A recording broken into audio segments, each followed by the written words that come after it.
আমি কথা দিয়ে যাচ্ছি কেন্দ্রের অপদার্থ ভীতু সরকার অবশ্যই আইনকে বাতিল করতে বাধ্য হবে হবে হবে চ্যালেঞ্জ দিয়ে যাচ্ছি হবে। সেখানে বড় বড় কোম্পানি আছে, যে কোম্পানির মালিক সব অমুসলিম, সেখানে গোহত্যা হলে সেখানে সমস্যা হয় না।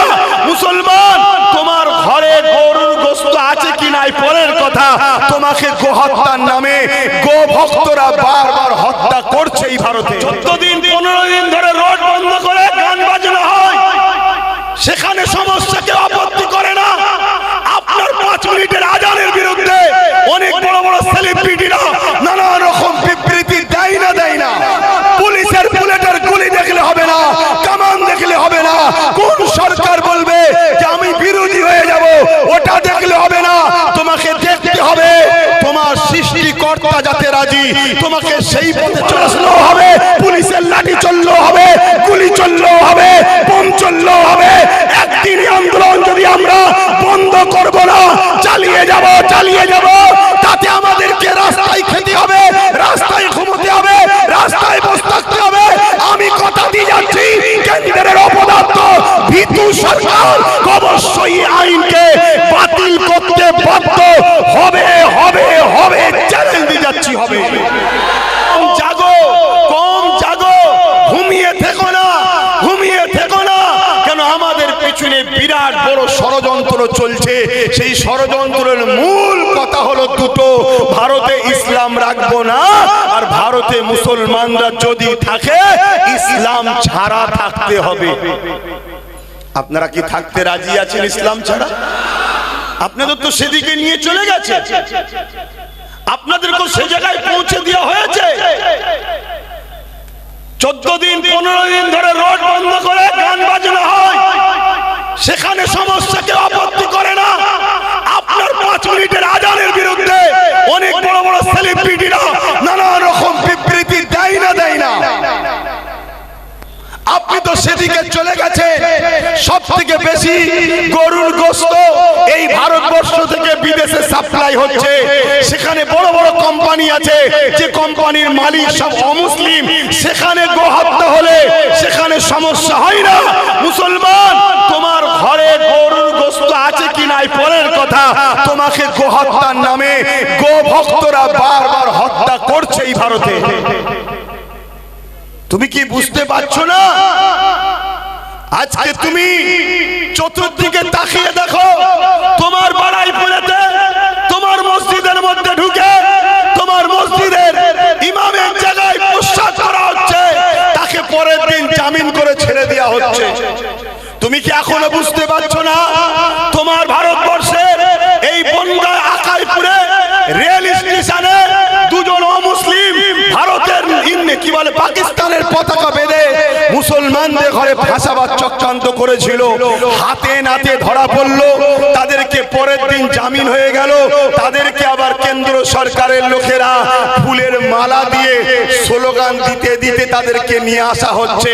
তুমি কি বুঝতে পারছো না যে তোমাদের বিরুদ্ধে যারাই ষড়যন্ত্র করবে তাদেরকে এই দেশে পুরস্কৃত করা হবে, যারা তোমাদের পক্ষে দাঁড়াবে তাদেরকে এই দেশে বিভিন্ন মিথ্যা কেসে ভরে দেওয়া হবে, আর যারা তোমাদেরকে হত্যা করবে তাদেরকে রাজস্থানের মতো জায়গায় যে আফলাজুলকে হত্যা করেছিল তাকে এমএলএ টিকিট দেওয়া হয়েছিল। তোমরা কি বুঝতে পারছো না?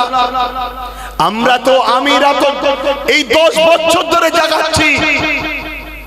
বড় দুঃখের সাথে বলছি আমার কম, তুমি যদি বাঁচতে নাও চাও, তোমার এই ছোট্ট ফুটফুটে বাচ্চা ছেলেটা বাচ্চা মেয়েটা কি অপরাধ করেছে তোমার ঘরে জন্ম নিয়ে, তুমি তার কথা একটু ভাববে না? তার ভবিষ্যৎটা কি ভাববে না?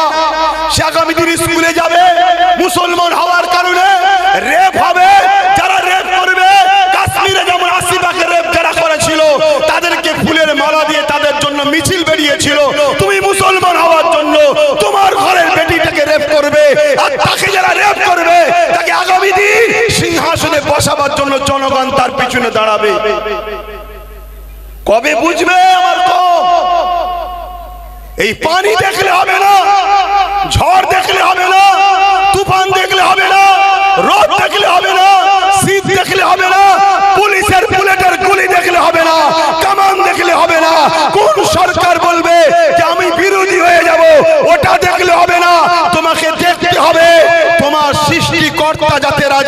তোমাকে সেই পথে চলা দরকার। তোমাকে দেখতে হবে তোমার দেশকে বাঁচাবো কোন রাস্তায়, সেই পথে তোমাকে চলতে হবে। তোমাকে দেখতে হবে তোমার পরিবার সন্তানেরা কি করে নিরাপদে থাকবে, সেই রাস্তায় তোমাকে চলতে হবে। এটা চলতে গিয়ে যদি কেন্দ্র সরকার তোমার বিরুদ্ধে যুদ্ধের ঘোষণা দেয়, ওই যুদ্ধকেও তোমাকে অ্যাকসেপ্ট করতে হবে। রাজ্য সরকার যদি বলে তোমার দুশমন হয়ে গেছি, তার বিরুদ্ধেও তোমাকে তৈরি হতে হবে। এটাই হবে তোমার প্রকৃত মানবতা, এটাই হবে তোমার প্রকৃত মনুষ্যত্ব, এটাই হবে তোমার প্রকৃত মনুষ্যত্ব। যদি এটা তোমার মধ্যে না থাকে, তুমি একটা মরা, তুমি বেঁচে থেকে কোনো লাভ নাই। তোমার মতো সমাজে কীট পতঙ্গ থেকে আমার কওমের কি ক্ষতি হচ্ছে শোনো। তুমি তো ইনসাফের রাস্তায় পাওয়া যায় না, তোমাকে তো ইনসানিয়াতের রাস্তায় পাওয়া যায় না। তোমাকে গরিব দুঃখী কৃষক দলিত আদিবাসী হিন্দু মতুয়া শিখ পাঞ্জাবি অসহায়দের রাস্তায় তোমায় পাওয়া যায় না। তোমাকে পাওয়া যায় এদেরকে যারা লোটে সেই শাসকদের চাটুকারি করাতে পাওয়া যাচ্ছে। তোমার মতো অসভ্য থাকার থেকে এ সমাজ তোমাকে থেকে মুক্ত হওয়াটাই ভালো। আজ বড় দুঃখের সাথে গুটি কতক কথা বলছি। ওয়াকাব নিয়ে সবাই বলেছে, আমি হয়তো বলতে পারবো কি জানি না, কারণ আপনাদের সেই মন মানসিকতা এখনো আছে কি আমি জানি না।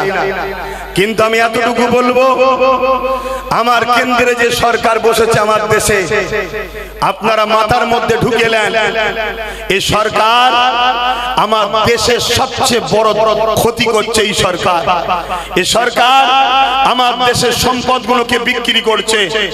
এই সরকার আমার দেশের এয়ারপোর্ট, রেল সবকিছু বিক্রি করে দিয়েছে। আজকের এই ওয়াকফ কালা কানুন, মনে রাখবেন এখানে আরো একটা কথা বলে দিই, এটা শুধু মুসলমানদের একার লড়াইয়ের বিষয় নয়। যেমন ইসলামিক সম্পদের উপরে আঘাত দিয়েছে, কিন্তু কেন্দ্র সরকার এই আইনটা করতে গিয়ে সর্বপ্রথম যার উপরে আঘাত দিয়েছে, ওই আঘাতটা হলো আমার দেশের সংবিধানের উপরে আঘাত দিয়েছে। আজকে ওয়াকফ নিয়ে শুধু আমরা মুসলমান কথা বলবো তা নয়, এই ওয়াকফের বিরুদ্ধে কেন্দ্র সরকার যে কালা কানুন তৈরি করেছে সেটা তো সংবিধান বিরোধী আইন। তাহলে সংবিধান তো পুরো ভারতবাসী, তাই হিন্দু দলিত আদিবাসী শিখ পাঞ্জাবি সবার কাছে আপনাকে মেসেজ পৌঁছাতে হবে, আপনাকে দায়িত্ব নিতে হবে, বাড়ি বাড়ি প্রতিবেশী সবাইকে বুঝাতে হবে যে কেন্দ্র সরকার আমার সংবিধানের অনুচ্ছেদের বিরুদ্ধে গিয়ে, সংবিধানের ধারার বিরুদ্ধে গিয়ে আমাদের ওয়াকফ কালা কানুন তৈরি করেছে। অর্থাৎ আপনি যদি মসজিদের পাশে না দাঁড়ান, না দাঁড়াকে যান, মাদ্রাসার পাশে না দাঁড়ান, না দাঁড়াকে যান, কবরের পাশে না দাঁড়াতে যান, না দাঁড়াকে যান, কিন্তু আপনি একজন দেশবাসী হিসাবে কেন সংবিধানকে মিটাতে চাইছে, তার বিরুদ্ধে গিয়ে আপনি কেন্দ্র সরকারের বিরুদ্ধে কেন কথা বলছেন না? এটা আমাদের সেকুলার দরদিগুলোকে বলা দরকার আছে না নাই? আমাদের তো বন্ধু চিনা দরকার, আমাদের তো আপন চিনা দরকার, আমাদের তো দুশ্মন চিনা দরকার।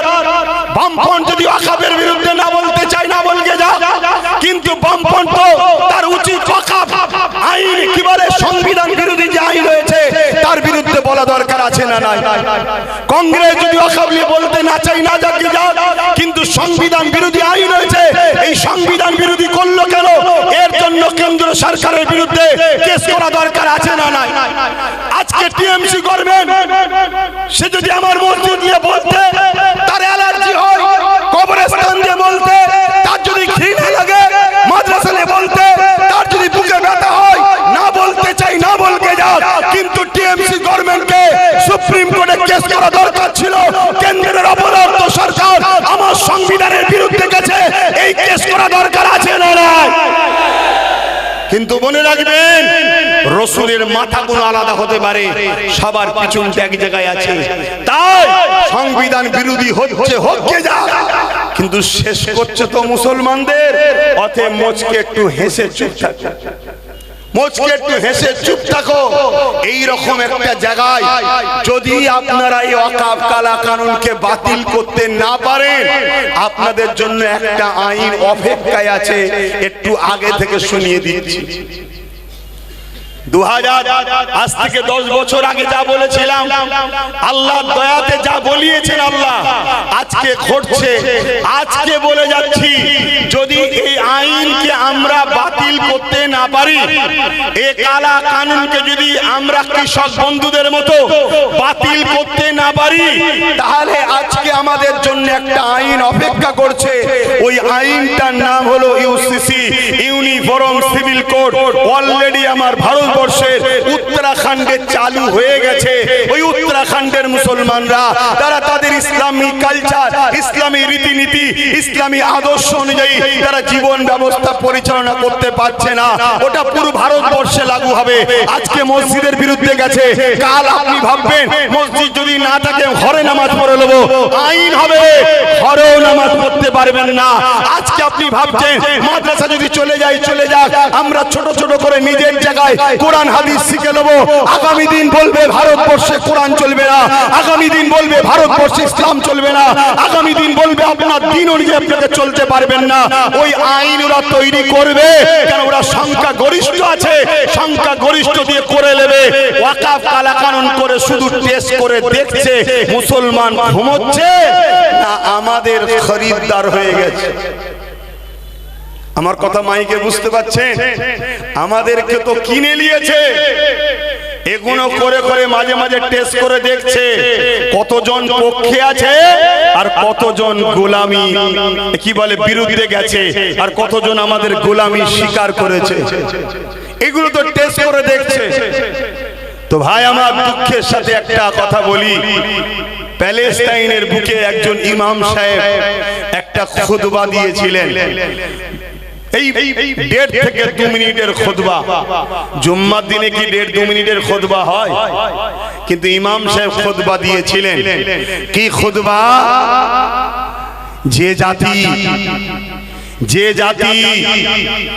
40,000 নিজেদের বাচ্চার মৃত্যু দেখে, যে জাতি 80-90 হাজার মুসলমানের ক্ষতিগ্রস্ত ইনজোর দেখে, যে জাতি 20 লক্ষ মুসলমানের ঘর ছাড়া দেখে আজও পরিবর্তন হলো না, ওই জাতিকে আমি ইমাম খুতবা দিয়ে পরিবর্তন করতে পারবো না বলে নামাজ শুরু করেছিল। আজকে আমিও বলছি, এ জাতিকে, এ সমাজকে আমার মতো আব্বাস সিদ্দিকী বুঝাতে আর পারবে কি জানি না। কেননা এ জাতি দৈনন্দিন জীবনে রোজ দেখছে আমাদের উপরে হত্যা হচ্ছে, খুন হচ্ছে, জুলুম হচ্ছে, আমাদের ওয়াকফ চলে যাচ্ছে, আমাদের কবরস্থান সবকিছু চলে যাচ্ছে। যদি এ জাতি এখনো পরিবর্তন না হয়, এ জাতিকে বুঝানো মনে হয়, বক্তব্য দিয়ে পরিবর্তন করা মনে হয় আর সম্ভব হচ্ছে না। তবে হ্যাঁ, পরিবর্তন হবে তো বটেই। কবে হবে? যেদিন এ জাতির সংখ্যাটা কমে যাবে। কেন ইতিহাস বলছে যতদিন আমাদের মধ্যে সংখ্যা গরিষ্ঠতা ছিল, আমরা সংখ্যা অনেক ছিলাম, আমাদের মধ্যে হাজারো দলে বিভক্ত হয়ে গেছি আমরা। তাই হাজারো দলে বিভক্ত হয়ে যে এক একজন এক এক দিকে আমাদেরকে টেনে নিয়ে যাচ্ছে। তাই আমরা ইচ্ছা থাকলেও উপায় আমাদের নাই। তাই আমি কথা সংক্ষেপ করছি, কেন আবার পানি আসছে। হয়তো আব্বাস সিদ্দিকী ভিজে শরীর খারাপ হয়, হোক গে যাক, আপনাদের ভিজলে হয়তো শরীর খারাপ হতে পারে। কেন আপনাদের জীবন আমার জীবনের থেকে হয়তো অনেক মূল্যবান, তাই আপনারা ভিজতে চাইবেন না। তাই আমি সংক্ষেপ করে এতটুকু বলি, এই ওয়াকফ কালা কানুনকে যদি সত্যি আমরা পরিবর্তন করতে চাই, তাহলে নম্বর 1 হলো যে কথা প্রথমে আসলো, কৃষক বন্ধুদের মতো আন্দোলন করতে হবে। কৃষকদের সংখ্যা মাত্র 2%। কত পার্সেন্ট? 2%।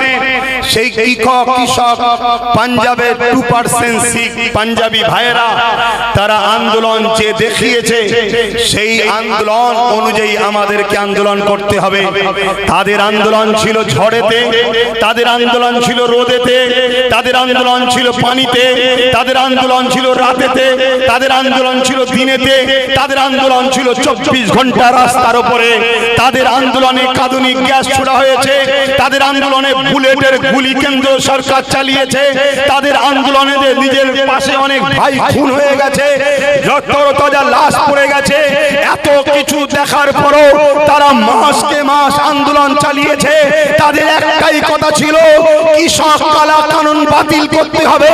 যদি আগামী দিন আমরা এই বর্ষার দিনে এইভাবে যদি আন্দোলন করতে শুরু করি, এই আন্দোলনকে যদি আমরাও বলি আগামীতে রোদ আসলেও হবে, রাত আসলেও হবে, দিন আসলেও হবে, ঝড় আসলেও হবে, তুফান আসলেও হবে, পুলিশের লাঠি চললেও হবে, গুলি চললেও হবে, বোম চললেও হবে, একদিন আন্দোলন যদি আমরা বন্ধ করব না, চালিয়ে যাব তাতে আমাদেরকে রাস্তায় খেতে হবে, রাস্তায় ঘুমোতে হবে, রাস্তায় বসে থাকতে হবে।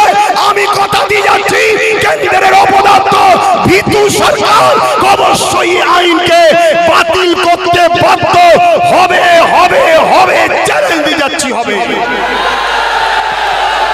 কিন্তু আমরা যদি পানিতে ঘরে চলে যাই, রোদে যদি ছায়াতে যাই, রাত্রে যদি ঘুমিয়ে যায়, খাবার জন্য যদি ব্যস্ত হয়ে যায়, তাহলে মনে রাখবেন আগামী নতুন প্রজন্ম আমাদের বাচ্চারা জন্ম নেবে হয়তো ঠিকই, কিন্তু মুখে বুবা হবে, চোখ থাকতেও কানা হবে, কান থাকতেও কালা হবে, এবং তারা হবে এই দেশেরই পুঁজিপতিদের শুধুমাত্র চাকর, গোলাম, এছাড়া আর কিছু নয়। আর আমাদের বেটিরা যদি এইভাবে আমরা জীবন যাপন করি, মনে রাখবেন আগামী দিন এই সমাজের ধনী পুঁজিপতিদের শুধুমাত্র ভাষা খারাপ লাগলো বলতে বাধ্য হচ্ছি, রাতের ভোগের পাত্রী ছাড়া দ্বিতীয় কিচ্ছু হবে না। বিগত দিন বলেছি, আজকে ঘটছে, আজ বলছে আগামী দিন ঘটবে যদি আমরা জীবনের ধারা পরিবর্তন না করি। আরে আপনার পাশে সংবিধান আছে, আপনার পাশে দেশ আছে, আপনাকে সংবিধান রাইট দিয়েছে, আপনাকে দেশ রাইট দিয়েছে। আপনি প্রত্যেকটা অন্যায়ের বিরুদ্ধে আপনি কথা বলবেন, সে দেশের প্রাইম মিনিস্টার আর রাজ্যের সিএম, চোখে চোখ রেখে কথা বলার অধিকার দেশ যখন আপনাকে দিয়েছে, সংবিধান যখন আপনাকে দিয়েছে, এই অধিকার যে কাটতে আসবে সে দেশের দুশমন, সংবিধানের দুশমন। তার বিরুদ্ধে আমাদেরকে প্রয়োজন হলে সংবিধানের ডায়েরির মধ্যে থেকে তার বিরুদ্ধে যুদ্ধ করতে হবে। আপনারা রাজি আছেন? তবে তো আপনার পর নতুন প্রজন্ম অধিকার পাবে, তবে তো আপনার নতুন প্রজন্ম ইতিহাস পাবে। আজকে যদি হাফেজ তিতুমুল লড়াই না করতেন, আজকে যদি আস্তাকুল্লাহ লড়াই না করতেন, আজকে যদি সৈয়দুনা আবু বকর সিদ্দিক ফুরফুরাবি লড়াই না করতেন, আজকে যদি নেতাজি সুভাষ চন্দ্র বসু লড়াই না করতেন, আজকে যদি সিধু কানু বিরসা মুন্ডা ইনারা ভগৎ সিং লড়াই না করতেন, তাহলে আজকে কি আমরা স্বাধীন দেশ পেতাম? কিন্তু স্বাধীন হয়ে গেছে, ৭৭ বছর চলে গেছে। আবার নতুন করে এই দেশবাসীকে দেশেরই একদল অংশ মানুষ পুঁজিপতিদের ঘরে সামনে রেখে, সেদিন যেমন ইস্ট ইন্ডিয়া কোম্পানিকে খুশি করার জন্য আমাদের গোলাম হতে হয়েছিল, আজকেও একদল পুঁজিপতিকে সামনে রেখে পুরো দেশটা তাদেরকে বিক্রি করে দিচ্ছে। অতএব এই জায়গায় আরেকটা কথা মনে পড়েছে, একটু বলে দিচ্ছি। এই যে পালগাঁও হামলা হয়েছে, এই হামলা অত্যন্ত দুঃখজনক, অত্যন্ত নিন্দনীয়। এই হামলার পিছনে অনেক রহস্য লুকিয়ে আছে। যেমন একটা রহস্য হচ্ছে, বর্ডারে লাগোয়া কোনো বাড়ি ঘর, কোনো